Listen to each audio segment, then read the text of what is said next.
같다 생각이 들고, 저도 지교회 사역을 한 20년 넘었나요? 21년 하면서 지교회. 그래서 이제 그때 같이 갔던 청년 대학생이 김영민 장로였고요. 그다음에 이제 김효순 장로, 뭐 가깝게는 고재윤, 뭐 이렇게 뭐 우리 보고 있는 사람 중에서 연대랑 같이 간 적도 있었지.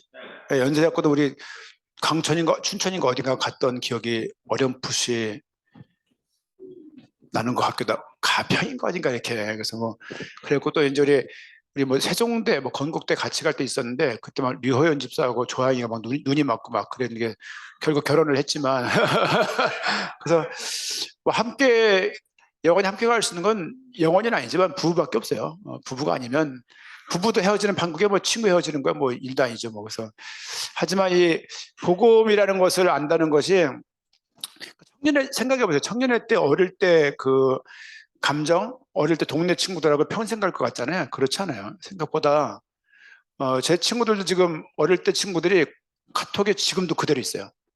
어저께 나왔는데 제가, 왜냐면 그 나이가 되니까 내가 원치 않는 거, 정치 이야기들, 술 이야기들, 뭐 레저 이야기들, 음담패설, 나이가 먹어서 더 심해지는 것 같아요.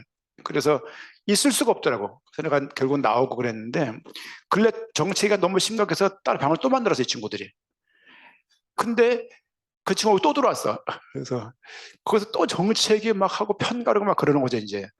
그래서 이제 내가 그걸 친구들이기 때문에 뭐 그 카톡에 같이 없다고 해서 헤어질 친구들은 아니지만, 정서적인 삶 속에 도움이 안 되기 때문에 어제 또 나왔는데, 어쨌든 뭐 그렇습니다. 어쨌든 현재 만나고 있는 친구들이 가장 귀한 친구다. 나이를 막론하고, 제가 한 달에 한 번씩 정서로 만나는 친구가 있어요. 나이 차이가 있지만 박현씨 목사님이에요. 그래서 이제 세 살 동생인데, 어쨌든 이제 근데 이제 뭐 사회에서 만났기 때문에 존중하죠. 존중하고. 그리고 이제 그 한 번은 안산, 한 번은 광명 이렇게 모여서 이번에는 제3회 지역, 저 고양시에 있는 요거 23km 가는 청년들과 한 번 고기 먹었던 인간의 한우갈비가 갖고 육회 그 500g에 23,000원, 되게 싸요. 그래서 거기서 소고기를 먹으려면 거기를 가야죠. 거기서 이제 하고, 또 서로가 이제 지금 이렇게 연전한 대화하고, 또 목회자끼리 나눌 얘기가 또 있잖아요, 이제. 그래서 이제 뭐 서로 또 어려운 것들 얘기도 하고, 뭐 그런 부분들 하면서 그래서 이제 저는 친구 삼았으니까, 저는 항상 그랬어요. 항상 한번 만나면 평생 간다는 생각이 있지만, 어느 날 보니까 그건 내 생각이더라고. 보니까 그건 네 생각이지, 그렇지 않고 현재 만나고 있을 때 그 만남에 충실하자, 그런 생각이 제 나이에서는 좀 옳다, 맞다라고 생각이 듭니다. 어쨌든 뭐 그렇습니다. 오늘 그 지난번에 제가 한번, 요즘에 제가 계속 전 잘 어디 잘 꽂히질 않아요. 근데 이제 관심을 두는 부분이 성경, 그리스도 목적적인 이 성경, 성경을 우리가 종교적으로 읽으면 종교성의 성장이 돼요. 이거를 개인적인 이렇게 어떤 그 목표를 두고 필요한 부분을 인용할 수도 있어요. 근데 성경은 그리스도를 목적해서, 그리스도를 지향해서 그리스도 중심적으로 쓴 게 성경이다. 이거 꼭 여러분 기억하면 좋을 것 같아요. 이거는 계속 제가 쓸 얘기인데, 하나님 허락하시는 인상 우리 교회에서 이런 부분을 역점을 두고서 메시지를 한 사람이 별로 없기 때문에 전도 거기에 역점을 두고 합니다. 조 목사님 또한 본인이 한 말이지만 이런 말 잘 안 해요. 왜냐면은 지금 뭐 개인적인 어떤 방향이 같지만 야구를 해도 외야수, 내야수 이렇게 포수 나눠지잖아요. 다 다른 포지션을 가지고 있지만 한 팀으로 있는 거잖아요. 축구를 해도 손흥민이 있는가 하면, 누가 있지? 손흥민 말고? 차범근? 너무 오래됐고. 뭐 다 포지션이 있는 것을, 교회도 그렇다. 집에도 보면은 저희 집 구조 같은 경우는 어디 갈 때 큰 격을 제가 세워요. 그리고 내부를 채우는 일들을 현사모가 다 해요. 보통 어디 가면 뭘 챙기고 이런 것들이 있잖아요, 이렇게. 그래서 그 챙기다가 이제 쓰러지는 경우인데, 근데 어쨌든 간에 역할이 있다는 얘기죠. 성경도 우리에게 많은 것을 주기 위함이 아니고 삶의 위안, 위로 이런 거 주기 전에 성경 자체가 쓰여진 목표가 있다. 이거 되게 중요한 얘기예요. 책에서 앵무새 이야기를 100페이지 중에서 95페이지를 말하고 있고 5페이지 정도가 독수리, 매, 부엉에 나와 있으면 이 책은 뭐에 대한 책이에요? 독수리, 앵무새에 대한 책이지. 왜 앵무새 얘기를 많이 하고 있으니까 성경에서 뭘 많이 말하고 있냐? 그리스도를 많이 말하고 있다. 그래서 성경을 읽을 때 이게 많이 보이면 잘 보고 있는 거야. 근데 잘 안 보인다는 거죠. 왜냐하면 이거는 계시의 책이에요. 계시.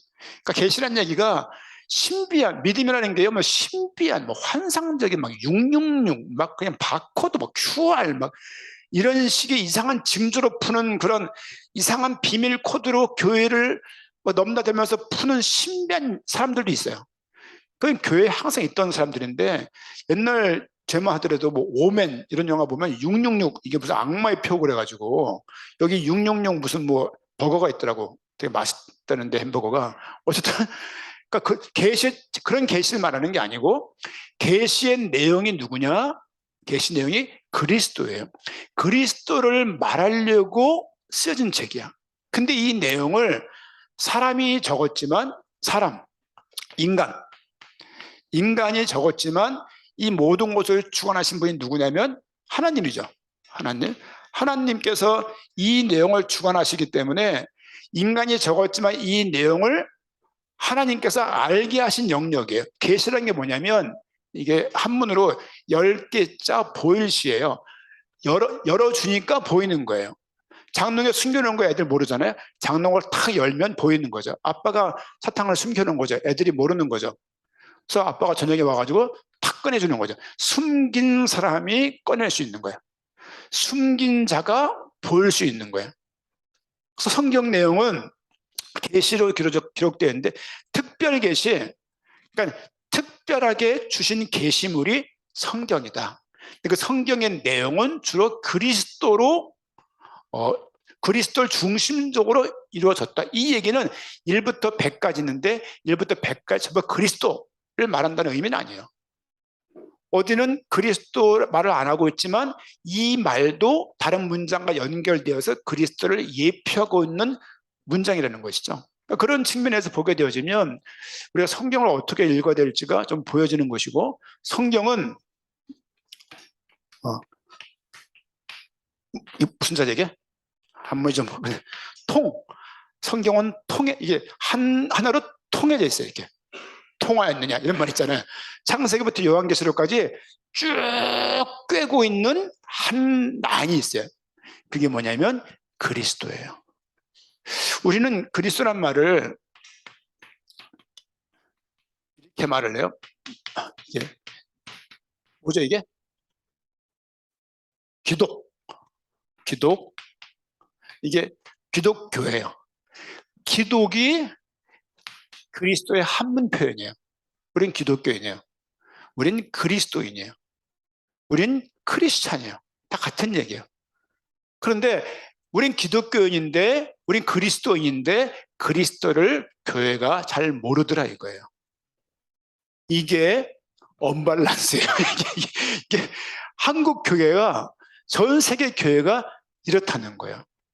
어떻게 알았냐? 우리에게 주신 하나님의 선물이 있는데 성경에 많은 게 적혀 있잖아요. 성경에서 말하고 있는 성경의 복음을 깨닫고 이 복음을 전달을 해보니까 알겠더라 이거예요. 성경의 복음이 뭐냐? 성경의 복음의 핵심이 예수가 그리스도라는 것이 성경의 핵심이에요. 근데 이렇게 질문할 수 있어요. 그게 무슨 얘기예요 그게? 네? 이런 거죠. 그 약국이 어디 있어요? 그러면 핫도그집 앞에. 핫도그집 어디 있어요? 약국 앞에. 뭐 이런 말 같잖아요 이게 꼭.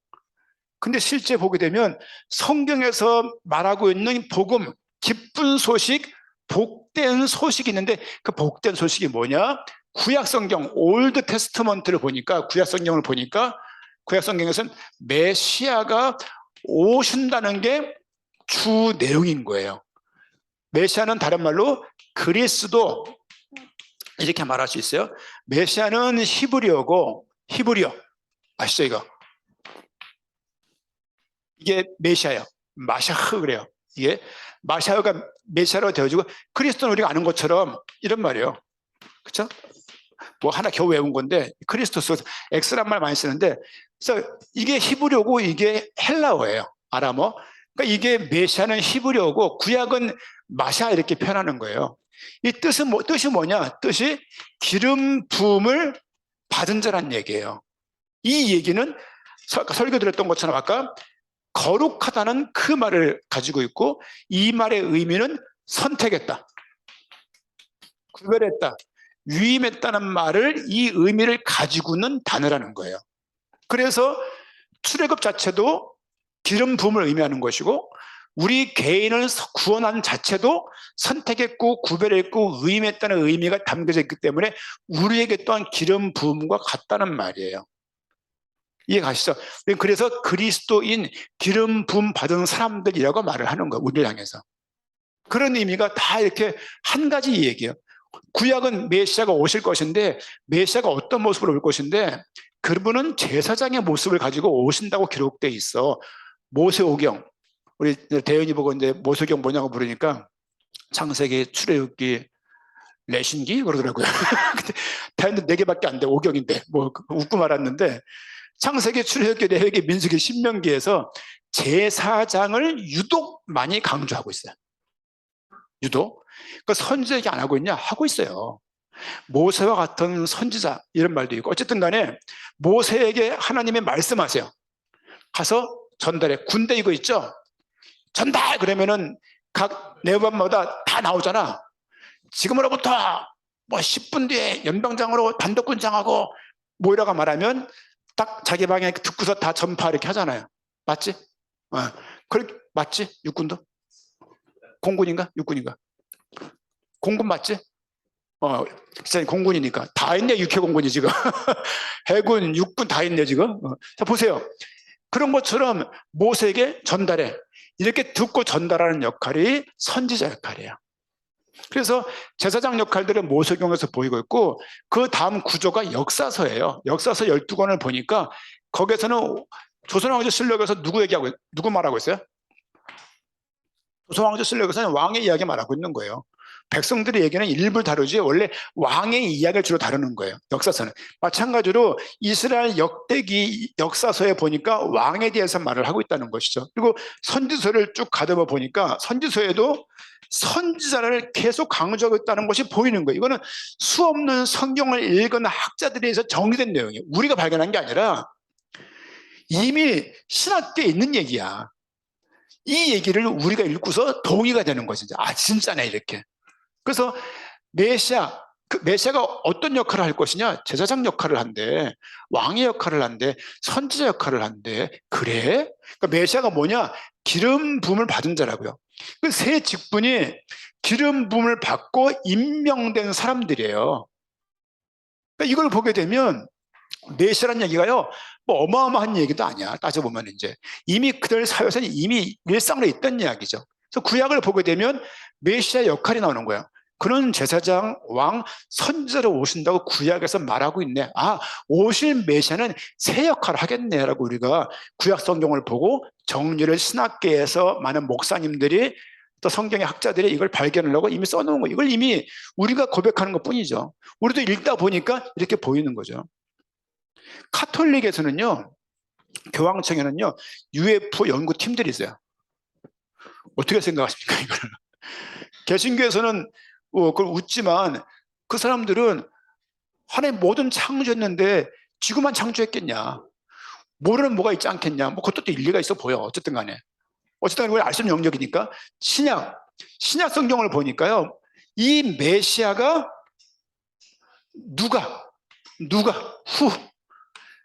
메시아가 누구냐를 말하고 있는 게 신약 성경의 방향이에요. 메시아는 어떤 역할을 해야 돼요? 최소한 제사장 역할을 해야 되고 왕의 역할을 하고 선지자 역할. 여러분 암행어사 아세요? 결정적인 순간에 뭘 꺼내야 돼요? 주걱을 꺼내면 주방장이지. 갑자기 무슨 뭐 트럼프 화투 꺼내면요 노름꾼이죠. 마패를 꺼내야 돼. 핫도그 꺼내면요 도운이죠. 이게요. 이게 여기서 돈이 없죠 이게. 돈이나 손중이에요. 그거 꺼내면 핫도그 꺼내면. 아니 마패를 꺼내야 암행어사라고. 그러니까 예수님이 최소한 그리스도로 증명되려면 그리스도의 요소인 그것에 충족해야 되는 거야.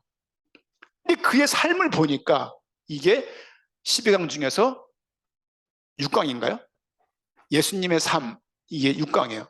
그 예수님의 삶을 보니까 삶이 어디 나와있는데 마태, 마가, 누가, 요한에 나와 있잖아요. 특별히 마태, 마가, 누가 공간복음에 나와 있어요. 그 내용을 보니까 예수님이 제사장 역할을 한 거야. 어디에서요? 십자가에서. 십자가에서 제사장 역할을 하고 어떤 말씀이 신약에 많이 나옵니까? 그 서신서 보게 되면요. 도물이 필요하지 않고 본인이 직접 죽었다. 단번에 드렸다. 이런 모든 표현들이 그가 제사장이었음을 말하는 내용들이에요. 사복음서 통해서 본 사복음서를 그들이 사도 바울이 읽지 않았어요. 읽지 않았고 듣거나 그거를 바울이 예수님을 거의 못 봤을 거 아니에요. 근데 그 말을 듣고 그 간증들을 듣고 설교들을 들으면서 바리새인이었던 사도 바울은 그 예수님이 그리스도인 것을 깨닫게 되는 거예요. 이런 측면에서의 계시예요. 그렇죠? 그래서 그분이 십자가 속에서 그가 제사장 역할을 감당했네 라고 해서 본격적으로 그 내용을 쓴 책에 다 나와 있지만 히브리서가 특별히 그 내용에 집중되어 있죠. 그리고 그가 왕이었음을, 사탄의 권세를 깨뜨렸음을 사복음서에서 감히 예수님이 금식할 때 사탄이라는 놈이 도전을 하는 것이죠. 이런 모든 부분들, 사탄의 머리를 깨뜨렸음을 말하는 내용이 성경 전반에 나와 있는 거예요. 또 그가 하나님 말씀을 계속 대언하고 전달하고 구약의 말들을 전달을 하면서 선지자 역할을 하면서 그 하나님이 요구하시는 길이 무엇인지를 계속 말하고 있는 부분을 알 수가 있습니다. 이런 내용을 보게 되니까, 이런 내용을 보면서 예수님이 그리스도네, 신약은 그리스도가 누구냐? 예수가 그리스도라고 증언하고 있는 게 신약 성경인 거야. 이게 성경의 전체적인 그림인 것이죠. 우리는 지금 예수를 그리스도라고 믿는 믿음이 중요하다고 말하고 있는 거예요. 이번에 도원이를 비롯해서 이근희 집사 아버님 어머님 전달해 본 적이 없으실 분들일 거 아니에요. 이 내용들을 교주도 아마 없으실 거예요. 근데 이번에 가가지고 이런저런 기회에 말씀을 전달할 기회가 있었더라고요. 덜덜덜 떨면서 했겠지만 뭘 해야 되냐? 성경의 복음을 전달하는 거에는 아무것도 없어요. 우리가 그보다 나은 게 뭐가 있어요? 나은 게 하나도 없고 우리에게 맡기신 거 전달해 주는 거 밖에 없는 것이죠. 중요한 것은 예수를 그리스도로 신앙의 기준으로 삼고 우리는 신앙생활을 하고 있는 것입니다. 지난주에 제가 아벨의 이야기를 말씀을 드렸어요. 아벨을 말씀을 드리면서 제가 뭘 말씀드렸냐면 지난주 그 출애굽기 내용을 말하면서 출애굽기 내용은 세 가지입니다 라고 말씀드렸어요. 출애굽, 애굽에서 출한 거예요. 애굽에서 나온 거고 그 다음에 이들에게 율법을 주었어요.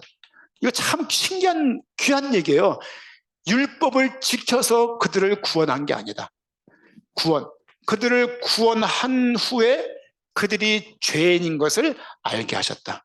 이 말이 여러분들에게 은혜가 되게 부탁을 드리고 그 다음에 그들에게 죄를 해결하게 하시려고 제사를 지내게 했다. 이게 출애굽기에 나와 있는 핵심이고 이 성막 내용이 출애굽기의 40%가 나온다고 말씀을 드렸어요. 양이 많다는 얘기는 그 다양한 얘기 중에 특별한 얘기가 많다는 얘기는 그 얘기를 역점적으로 말하기 위해서 그 책이 쓰여졌다는 거예요. 이해가시죠? 이해하기 부탁을 드리고요. 성막, 그 제사를 왜 지내야 되냐? 하나님이 거룩하시기 때문에 우리가 거룩해야 되는 거야. 근데 우리는 상태적으로 거룩해질 수 없다는 게 결론이에요. 모든 신학자가, 모든 목회자가 하는 고백이에요. 그러면서 불구하고 삶 속에서 거룩을 향해서 우리가 나가고 있으면 정말 감사한 일입니다. 도달할 수 없지만 늘 거룩을 향해서 나가는 이 모습을 우리는 어딜 통해서 나아가냐? 제사를 통해서 나아가는데 우리에게는 제사를 예배라고 말할 수 있는 거예요. 그러면 출애굽기에서 제사가 등장하는데 제사를 어떻게 지내야 될지 등장하는데 앞에 있는 사람들은 제사를 안 드렸냐? 내가 말하면서 지난주에 아벨의 제사를 우리가 봤어요. 창세기 4장 말씀 보면서 아벨의 제사를 봤어요. 아벨과 가인의 제사를 드리고 아벨의 제사는 하나님이 받으셨고 가인 건 안 받았어요. 말 표현 잘 보면요. 히브리서가 너무너무 중요해요. 구약을 해석하는 답들이 많이 나와 있어요. 뭐라고 말하고 있습니까? 아벨은 가인보다 더 나은 믿음을 가지고 제사를 드렸다. 그래요.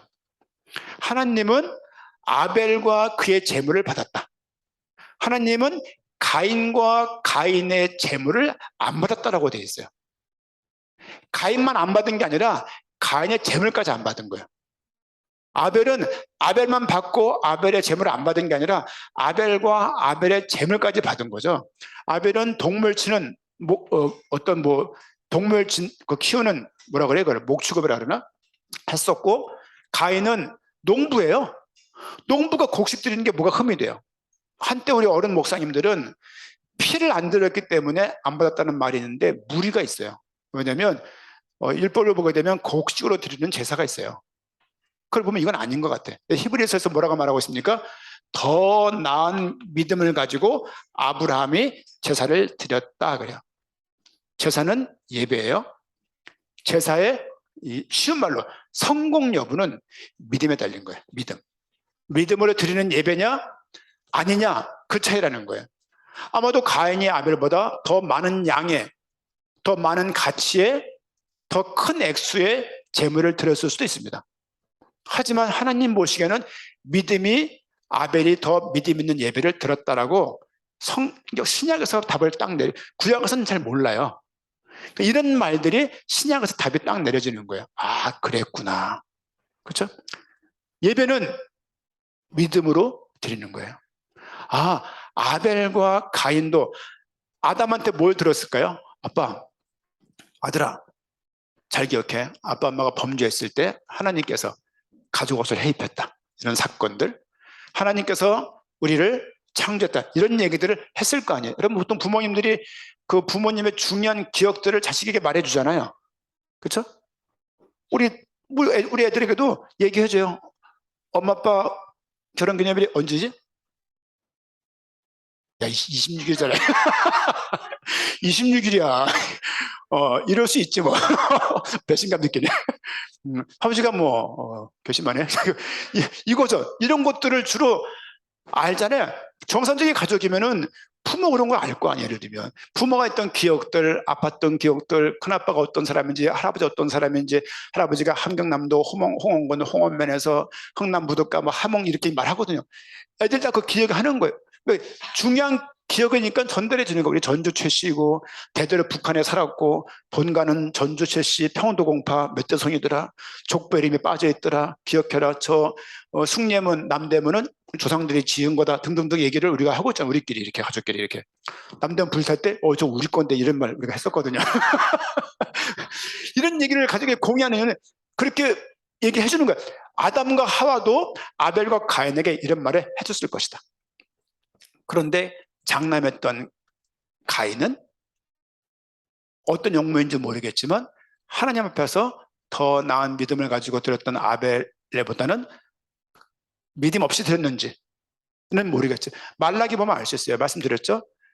너희가 드렸던 희생 제물의 똥, 레위인들 제사 드릴 때 거룩한 떡을 드렸을 거예요. 제물을. 근데 그거를 똥이라고 말하고 있어요. 그 얘기는 믿음 없이 드린 너희 거 형식화된 예배 안 받는다 그 얘기거든요. 그거에 비추어 보게 되어지면 가인은 믿음을 가지고 못 나갔다.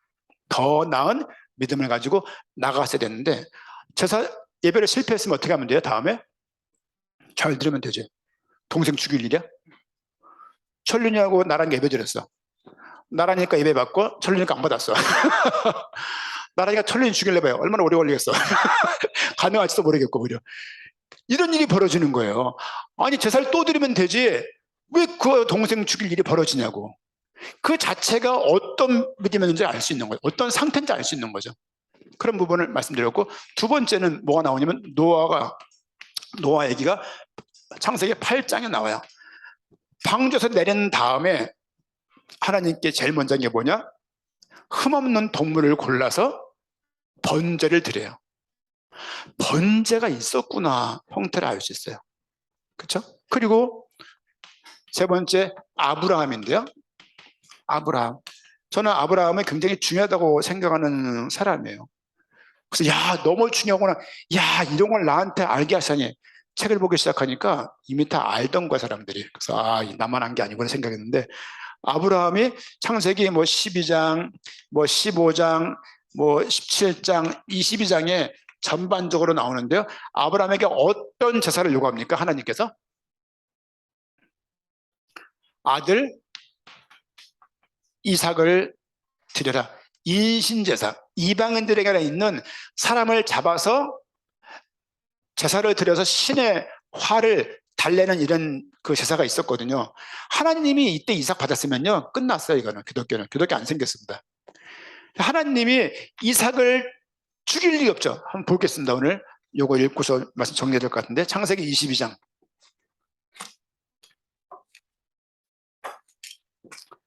말씀 읽을 때 말씀을 생각하면서 읽으세요. 막 눈으로만 읽지 마시고.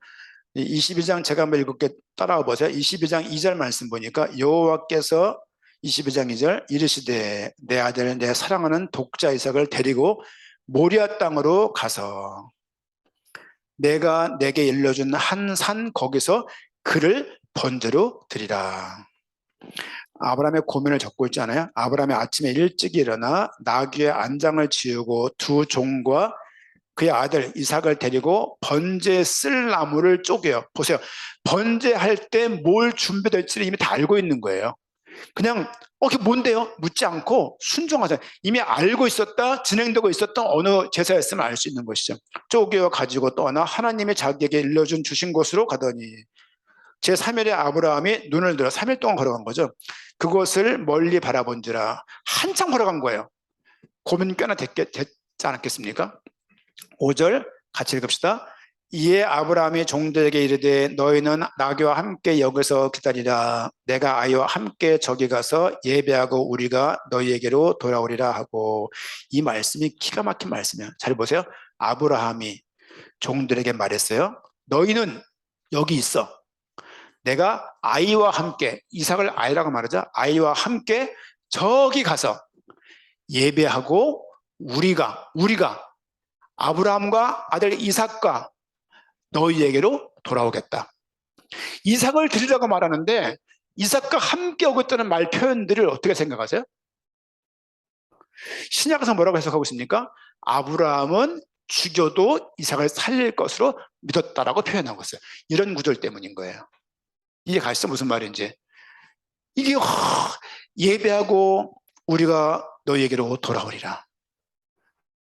제사 지내고 이삭을 쫙쫙 쪼개서 불태워버리고 혼자 올게 이렇게 말한 게 아니라 우리가 너희에게로 돌아오겠대요. 아브라함은 하나님이 이삭을 죽여도 살릴 것을 믿다는 그 신약의 표현들을 이해할 수가 있는 거, 무슨 말인지를. 아브라함에게 이런 믿음이 있었다. 그렇죠? 이런 믿음을 가질 수 있을 만큼 하나님에게 설득을 당했었다. 6절 아브라함이 이에 번제나무를 가져다가 그의 아들 이삭에게 지우고 자기는 불과 칼을 손에 들고 두 사람이 동행하더니 이삭이 그 아버지 아브라함에게 말합니다. 아버지, 내 아들아, 내가 여기 있다. 불과 나무는 있는데 번제할 어린 양 어디 있어요? 이렇게 묻는 거예요. 대은이가 하는데 아빠, 충현탑 다 왔는데 번제할 어린 양 어디 있어라고 말하는 거야. 그때 아빠는 외면하면서 고민했겠죠. 8절 아브라함이 이르되 내 아들아, 번제할 어린 양은 하나님의 자기를 위하여 친히 준비하실 것이다. 어린 양 번제하는 것을 이삭도 알았고 아브라함도 알았었다. 원래 이 내용이 출애굽해서 제사가 제도화됐을 때 나와 있는 율법이자 규례예요. 어린 양 드리는 것이 물론 송아지, 염소 다 드렸지만 어린 양을 통상 드렸던 번제였거든요. 근데 이미 이삭도 어린 양 드리는 것을 소 끌고 가려면 멀잖아. 힘들어, 크잖아. 너무. 염소 말 잘 안 듣잖아. 이제 양이 제일 동물이겠죠. 근데 이삭도 아는 거예요. 번제할 때 어린 양을 드린다는 것을. 이거는 제사가 이미 있었다는 것을 알 수 있는 것이죠. 그리고 또 물었을 때 아브라함의 표현, 번제할 어린 양은 하나님이 자기를 위해서 친히 준비하실 것이다. 자신을 위해서 친히 준비한다. 이런 의미에서 이삭은 메시아를 예표하지 않습니다. 죽었던 순양이 메시아를 예표해요. 순양 때문에 누가 살았어요? 이삭이 살았어요. 어린 양 대신 예수 그리스도를 통해서 우리가 살은 거예요. 그게 하나의 모형이고 이게 원형입니다. 그런 의미가 이렇게 흐르고 있는 거예요. 그런 의미에서 계시입니다. 그러니까 이상하게 신비하고 막 그냥 무슨 뭐 귀신 같은 얘기 그걸 말하는 게 아니죠. 아브라함이 어떤 믿음이었냐? 하나님이 자기를 위해서 친히 준비하실 것이다. 우리 구원도 하나님이 친히 준비해 주신 구원입니다. 우리가 원해서, 우리가 필요해서 요구해서 이루어진 구원이 아니고 출애굽 또한 하나님께서 아브라함에게 했던 그 맹세 약속 때문에 그들을 구원한 것이지, 그들이 불쌍하거나 그들에게 무슨 어떤 거 설득을 당하거나 그들에게 어떤 뇌물을 먹고 구원시킨 게 아니고, 하나님의 그들에게 살핀 그 이유는 아브라함에게 했던 언약 때문이라고 출애굽게 말하고 있어요. 우리 구원한 것도 우리 요구가 아니라, 우리 입장이 아니라, 착해서가 아니라, 우리 공로가 아니라 하나님의 언약에 의해서 우리를 미리 하시고 선택한 거란 말이에요. 이 구원이 얼마나 감사하고 큰 거냔 말이에요. 우리가 원행만 들어준 거라면 아우 내가 부탁 안 했으면 큰일 날 뻔했네 이렇게 말하셨잖아요.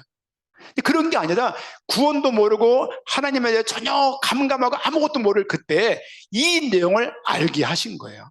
이게 은혜라고 말씀을 드리는 겁니다. 그렇게 해서 이루어낸 구원이라고요. 사탄이 개입할 곳이 없어요. 예전에 말씀드렸죠. 여기 가까운 여자 목사님 만났는데 목사님 영적인 세계 좀 아세요? 그러더라고요. 아니 뭐 잘 모릅니다. 아 그러세요? 내가 남편과 말하면 남편 아는 사람인데 그 남편이 드라마를 통해서, 뉴스를 통해서, 광고를 통해서 본인을 공격한대요. 듣다 보니까 너무 영적이어서 내가 모르겠더라고. 그래서 내가 윤 전사님이 웃더라고요. 그 목사님이 전사 아시겠어요? 전사님이 예, 저도 잘 모르겠어요. 둘이 오면서 말이 없었어요.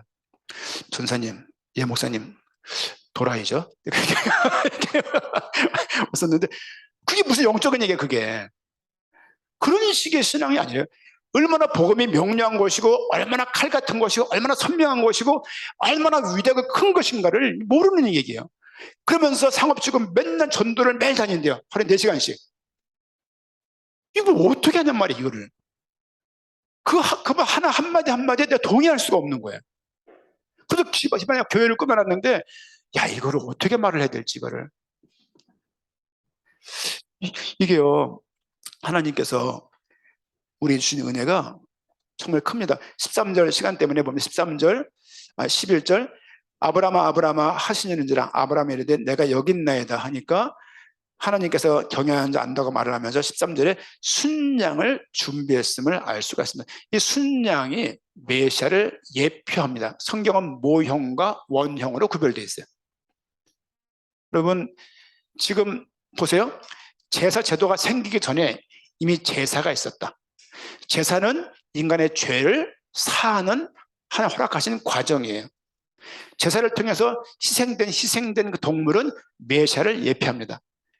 제사 제도가 확립되기 전에 제사가 이미 있었고 이 제사를 통해서 이미 메시아가 오실 것임을 예표하고 있었다. 이런 것을 봤을 때 성경은 역시 그리스도 목적적이라고 해석해낼 수가 있는 것입니다. 제사가 이미 있었고 희생제사가 이미 있었어요.